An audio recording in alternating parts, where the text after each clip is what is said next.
is the story of a lost neighborhood and of its people who did not want to go. I don't want no money. I want my home. The old man is old. The old man is old. No more. That's enough. I don't want to get out. I said to my two daughters, they don't want to get out too, because they spend a lot of money. Plenty of money they spend in this place. Do not get mad to nobody. Never. Hi, welcome to the West End Video Newsletter. Tonight we're going to do a little reminiscing. We're going to go back to the old days of the West End in the 50s and late 40s. And we have a club here, the Brenner Club, that was that was very active in the West End house and very active in the West End too. Tonight we have here as guests, we have Ben Brenner, Luco LaCambria, and Larry Goodman. And they're all members of the Brenner Club. And can you give a little history of the Brenner Club? Originally they had a different name, right? I'll give it to the old timers. Originally, 1948. Right. When we first got together, we were called the Redwings. Right. And I think for maybe a year and a half, we may have been the Redwings. Year and a half to 2 years, that's right. Yeah. And why did the change come? Well, one day we were having a meeting, and this guy walked into the meeting, and he said, "From now on, you're the Brenners," and that's it. It was Brenners. Well, I thought it was named after your brother. It was. Well, yeah, that's right. And that's what I was trying to get at. I knew a little bit of the history. Yeah. Actually, excuse me, if we could drop some names. Sure. Anyway, the West End House appointed or gave to us a leader who was Lenny Nimoy. Oh, okay. See, I've heard that name somewhere. I think so. And then he decided to head west. Right. And so the West End House said it's a good idea to get another adult to keep us in line. Okay. Everybody needs one of them. Right. So. But then actually, wasn't that Herman Cooper took over then? No, as I recall, Herman came in when you went in the service. Oh, okay. That's my recollection. I could be off, but I think that's what it was. Yeah. So was Lenny Nimoy then? Actually, it was first was Ted Dubrow for the first year. Okay. Then Lenny Nimoy. Right. And then when he decided to head west, the West End House, I guess, asked Ben Brenner if he could come and watch over us. And at that time, he asked us if we would change our name from the Redwings to in memory of his brother. Right. And your brother was in the military. No? No? He was at home. So, okay. but a very, very strong West End house. Right. Very, very strong. I think the best thing one of the things though is to tell where you actually started on a corner. Like most of us clubs from the West End house all started in some sort of a corner. Yeah, we were originally a group of kids, and I'm talking now maybe 9 years old, 10 years old, on the corner of Allen and Blossom. Okay. And from there we kind of migrated down to the West End House, and were put into a club. Yeah. There was a very unique club system at the West End House. Right. So when you walked in, you were part of that club. Yeah. Well, there was like the Peabody House down on Charles Street, so you could sort of, and to a lesser extent, the Heat Christian Center, but not a lot of people really went there. The main one, if you were a guy, it was mainly the West End House. Most of the guys that used to hang it around. The Peabody House, I mean, there were guys there and everything, but it was men and women. It had a different dynamic. You couldn't go in every night. There was girls' nights and guys' nights. So West End House was, if you were a guy, you could go into. They had like 4 nights, 5 nights open for you could go into. But the main thing is, once you became a club, then you became into the competition, which was called the 1-year trophy, the 2-year trophy. So that's where the events came in with the Christmas walk. Was it the Christmas walk or the Thanksgiving run, or ping pong, punch the ball? Did you actually call it punch the ball? Punch. Punch ball, basketball, declamation. Punch was a game that has disappeared, as far as I know. Is that strictly a West End game, or was that played everywhere? I still haven't. Strictly West End. No. I have never heard anybody else. I think it's West I've End. heard stickball. I've heard all kinds of. Now I've played punch ball, and I've played a whole host of different stupid games in the streets. But I've gone to a lot of places like in East Boston and the North End and everything. But I haven't heard a lot of punch ball. It's West End, but I can remember being challenged by a team in the North End.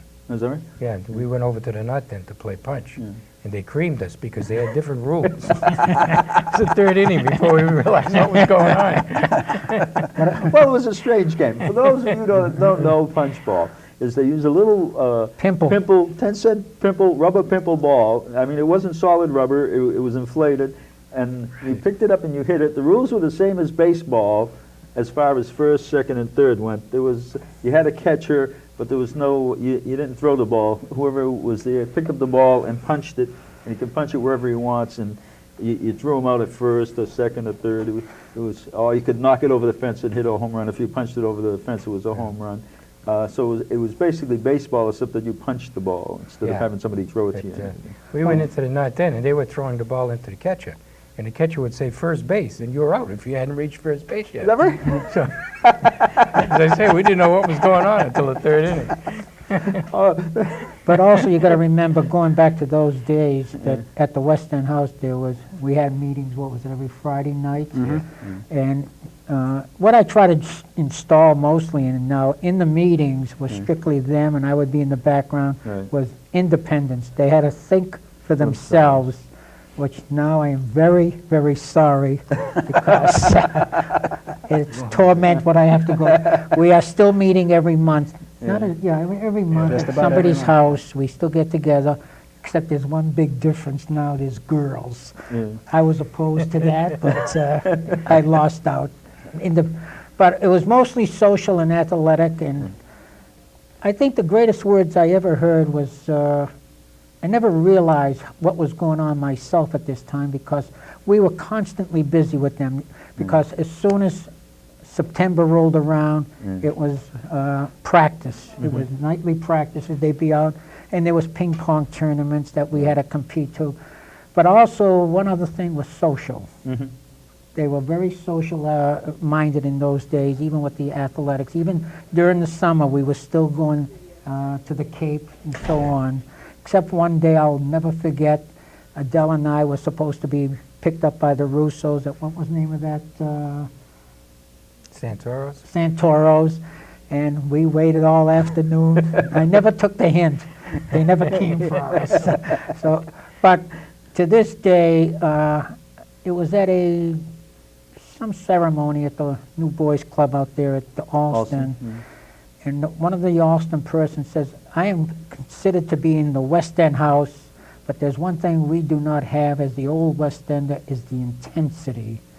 It was very intense the whole year, competing against the groups within the West End House. And that was one of the big things. It was declamation. Yeah, the declamation. It was very, very strong. Even Lenny Nimoy, this fellow Saido Vecchio, who was came from Boston Latin School. Steve Mayo won 5 contests in a row, so that was quite an achievement. Quite a few successful people. They were very, very successful. So everything that I dreamed of, except for those girls coming in, was worked out because. But it was also true that the West End was competitive in itself. Each corner was competitive against, even if you weren't in one of the clubs. You'd go out and you'd play ball against each other. There was a whole host of other things going on outside. And the West End was very, very competitive in that sense too. So I think it just sort of followed itself probably in. It's just that they gave you the guidelines to work towards something, focus it rather than just have it loose. Well, one of the pictures, I think one of the most proudest things I have to this day is if you take one of these pictures, take that large picture. To me, it's outstanding. Because if you take a look at what you call the melting pot, you can see black, Italian, Polish, Irish, and we didn't even know what the heck the difference was at that time. We just got together, and that was it. And this is a perfect picture of what the West End was all about. And we all got along. We all had our jobs to do. They had their jobs. In fact, we were just talking. Larry was my statistician, the rebounds, foul shots, and so on and so on. And this was even before the days of now, what was going on. So this, I think, is so important. This is the only picture that we have of the whole group together. So this was very, very proud. But I'm proud when I take a look and see we didn't know who or what and didn't care who. That's right. Very, very important to us. So this was given to me, I think was at the 50th? Was it the 50th? 50th at the Union Oyster House, which was a very nice. And if you want to go along, this was Okay. And, this was great because this is when you got married, right? this is the day I got. In fact, Adele was very emphatic. I said, "They're coming on our honeymoon." For some reason, she said no. I said, "I can't leave them. I don't know what they're going to get into." But this is the whole group back in 1958 at our wedding, and there's only one problem here. One of the fellows, Joe Solano, passed away. When did Joe pass away? One of the original members, Joe Easily Solano. 10, maybe 15 years ago. And this is on our 50th anniversary cruise to Bermuda. This is the same group in the same exact way they were at that time. A little chubbier, a little older, except for Adele. A little facial hair Yeah. on some of them. Yep. So Adele hasn't changed. She's the mother of all of them. She inherited them. So, and for a while she didn't understand them, but she got used to them. Women don't. They don't understand that, you know. But it's Oh, very, men thing. very interesting, Jim, when you go, if you broke down each one of these, and Right. we were just talking about LD, who all he cared about was his basketball, his rhythm and blues, and a guidance teacher up in Rochester. Yeah, he said, well, he retired now. He is, yeah. LD retired. He told, because I hung around with John Moore. Sonny John, Moore. yeah. Sonny Moore. John Moore died. Sonny and I were very close for a lot of years. And matter of fact, Sonny called me about a week ago. We were still in touch over the phone. And he told me that he went to Florida. But I guess then he said he went back to Rochester. So I don't know. I don't know if there's a... That I don't know. Yeah. I don't know. Yeah. But it was quite a thing to keep them together, and it's amazing how all these years we have stayed together. And Another good Yeah. thing is the way the wives get along. You know, the wives get along That's and the group important, stay yeah. together, you know. If the wives don't get along in anything, Yeah. like if your partners or whatever it is, it's Yeah. doomed. Because it's subverted. You'll end up getting subverted if they don't get along at all. So that's That's an excellent point, Yeah. because we just last year, I think you saw, we had an island by ourselves up in Maine, Oh, yeah. and the wives were there, and it was not one problem, and this is what it's been constantly.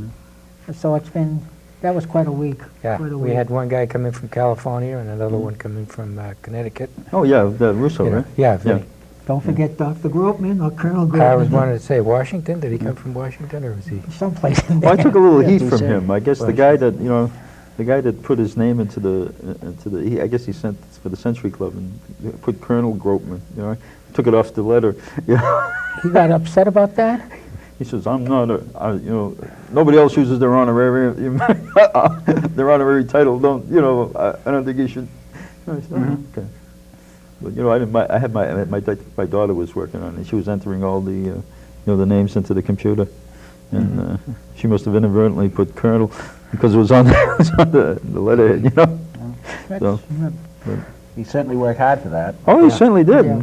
He wrote that book and the whole host of other things. I mean, And very one of- very accomplished person. So I'm not belittling him in any way. And I'll say this, very few people, 634 missions over Vietnam. Oh. Very few people realize that. And he didn't keep his mouth shut once. Is that a West End trait? But quite a man, quite a man. Very strong on black history. I guess Yeah, the- foremost on what the... Tuscaloosa. yeah, had the opportunity Yeah. to meet about 4 of them. Yeah, he wrote the book. He wrote the book, the Tuscaloosa. Tuskegee. Tuskegee. Tuskegee Airmen from Airmen, yeah. Alabama, I And believe. he wrote a book, and it was very interesting. He gives speeches all over on it. Yeah. Yeah. Yeah. Well, he actually goes to Australia now. That's right, yeah. Very soon. Yeah. That's a nice place to be.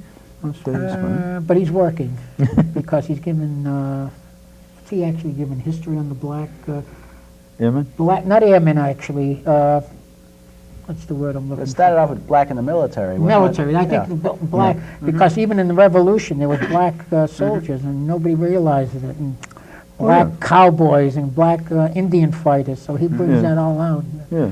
Right. Very strong in that. Well, even in the West End, to some extent, there were some people there. Sam Langford, the boxer. Boston Tar Baby. Yeah, he's from Boston. He fought all over the place. And, Yeah. Yeah. and you really get into it, there's a whole host of things. You know, the West End has a unique history, too, if you go back to it and you get into it. There's a whole host of things that were happening around the turn of the century that people just don't understand and don't realize. And I think something that almost slipped our mind, we have set up 2 scholarships.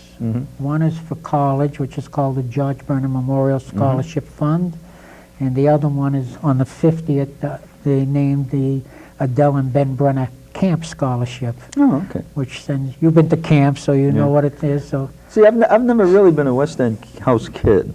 I was there. I joined 1 year, and I went somewhat, but I don't know what the hell happened. And I went back to the Peabody House next year, and I never. Matter of fact, I joined both of them. I was in both of them that year, and then I ended up staying over at the Peabody House. I don't know why. I don't know what.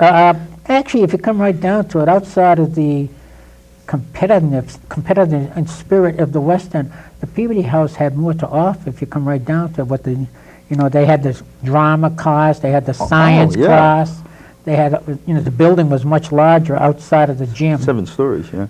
And I was on backstage. I think I've said this on the show before. I worked backstage on the Student Prince, and I also played. They had Mr. Roberts, Harvard University came in and put on a play because they used to lease out the stage, and they did Mr. Roberts on stage, and I played a drunken sailor. Right, a role I later reprised in real life. Which was, and it was a lot of fun. And I'll tell you the truth, if the West End hadn't been torn down, I went to a couple of cast parties and everything. I said, "This is it. This is what I want to do." Next thing I know, the ball was in and everything was gone, and that was over for me. Well, actually, Luco's on the scholarship committee for the West End. For the George Brenner Memorials. Okay. So. Yeah. I was telling them a story. I was there a couple of weeks ago, and I told them a story that I can remember as a kid going into the West End house in the West End and asking the committee for a scholarship. Yeah. And they gave me $200. Yeah. And Boston College at the time where I was going, the total cost was $800. That's right. You know? I believe Leonard Nimoy went to BC and he got a scholarship too from the West End house. Yeah, if I remember right. You know. Absolutely. There's a whole host of stories. Matter of fact, I was thinking about writing a book about it. Getting some of these lesser known things and putting them in different chapters. Yeah. But I don't know if I have the time to even do the show anymore. The way things are going. But I don't need extra outside activities. It's amazing now, growing up, how I never gave it a thought, but if it wasn't for the West End house itself, I wonder how many of us would be in jail right now. And because Jack Burns was remarkable, although the way it was functioned and everything just set up that way, to wait at the door until 7 o'clock to show your midget card, and then you go this way, junior card, you went that way, and you always looked at the senior game room and said, "Ooh, one of these days." And there was absolutely, there was 2 ping pong tables and the card tables, and it was, but yeah, boxing too. Yeah, the boxing downstairs. That was compared. But you went to the South Boston Boys Club and stuff like, wow, they had the swimming pool, but they didn't have the competition. And the Burroughs had a nice place. It's too bad it was torn down.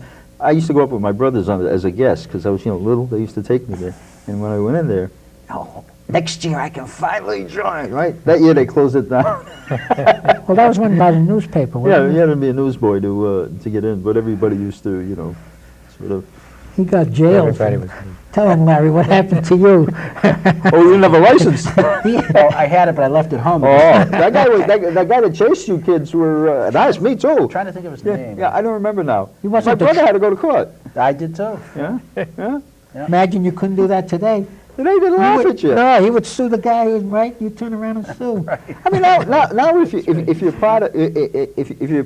if you're with 3 guys that shoot somebody, you say, "Well, I didn't pull the trigger." They let you go. In those days, what? No license? You're 12 years old, no license? Come with me. Well, where did we get the license?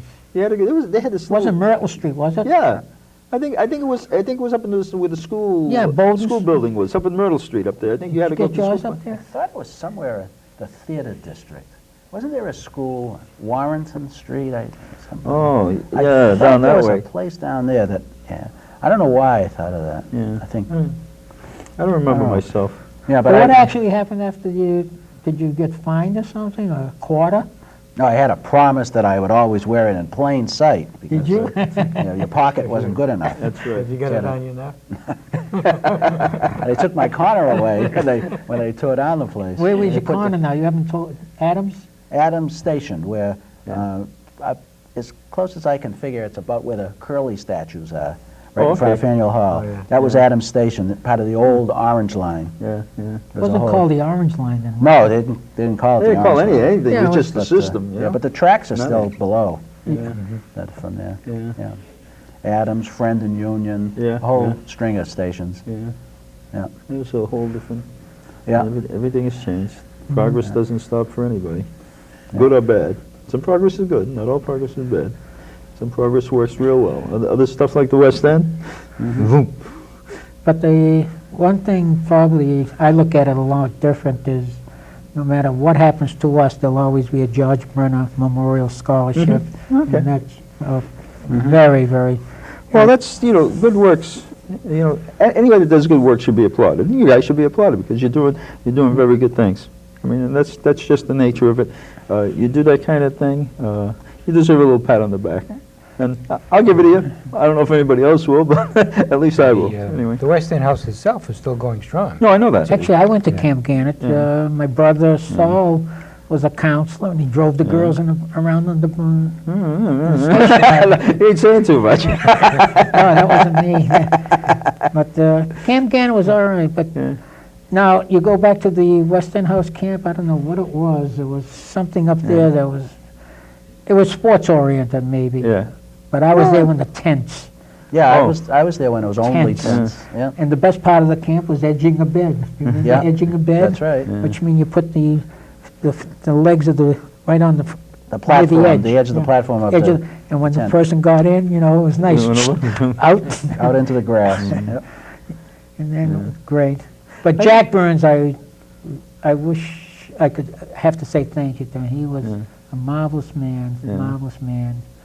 And the others, Jack Gropin, Teddy Dubrow. Well, Teddy Oh, came over to the Isaacson. Peabody House for a year. We had a club over at the Peabody House, and Teddy was for a year he ran it. Teddy went to the Peabody? Yeah, Really? Wow. I didn't know that. for 1 year. Well, you know, he had problems over there. And Okay. see, you got to remember another Okay, thing, though, was Eddie Real. Eddie Real was the director of boys over at the Peabody House. And Right. Eddie Real was the Jack Burns of the Peabody House for all practical purposes. Tennis- Kids got in trouble, he'd get them jobs. You know, Eddie Real used to be an accountant or something in town, I forgot Right, exactly. right. And if you were in trouble or something, he would get, I know kids that got in trouble, he went to talk to probation officers for them and everything. And he wasn't, he wasn't a full-time, he wasn't working for the Peabody House full-time. He was working in there at night, and he did a hell of a lot for a lot of kids. And nobody ever knows about that. Nobody ever hears about that, you A know. very good tennis player. Excellent, excellent tennis Badminton, player. too. He loved badminton. He started a badminton league up the Peabody House. There's, funny now, when I was thinking of the pictures here, later on in life, there was two people that did not belong to the group, but they came in, absolutely became associated with his brother Anthony and Mo Garino. Mo passed away, what Yeah. was it, 4 years ago, 5 years? How long is Mo gone now?